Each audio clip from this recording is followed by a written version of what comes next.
மதிப்புரிய Joseph Vijay நேற்று காரைக்குடி நடந்த சம்பவத்தை சொன்னார்.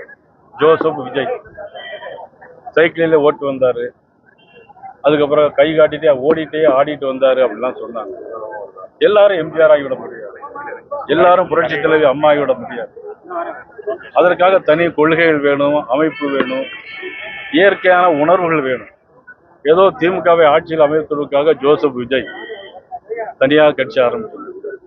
என்னை பொறுத்த மட்டிலும் அவர் ஒரு நல்ல குடும்பஸ்தனாக இருக்க வேண்டும், ஒரு நல்ல கணவனாக இருக்க வேண்டும், ஒரு மக்களுக்காக உதவக்கூடிய செய்ய வேண்டும். ஏதோ ஆட்சிக்கு வரணும் அப்படிங்கிறதுக்காக இல்லாமல் திமுகவை ஆட்சி கொண்டு வருவதற்காக ஜோசப் விஜய் நேற்றைய தினம் காரைக்குடி நடந்த சம்பவத்தையும் சொன்னார்கள். வேடிக்கையாக இருந்தது.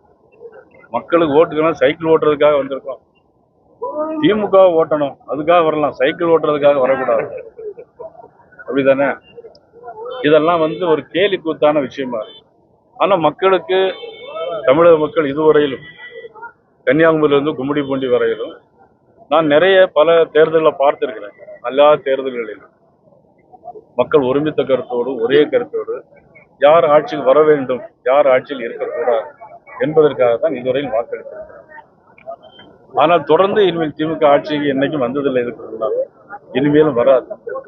மக்கள் சக்தி இன்றைக்கு தேசிய ஜனநாயக கூட்டணி பக்கம் இருக்கிறது, பாரத பிரதமர் நரேந்திர மோடி அவருடைய பக்கம் இருக்கிறது, அண்ணன் இபிஎஸ் அவருடைய பக்கம் இருக்கிறது, எங்கள் தேசிய ஜனநாயக தோழமை கூட்டணி கட்சியுடைய தலைமை.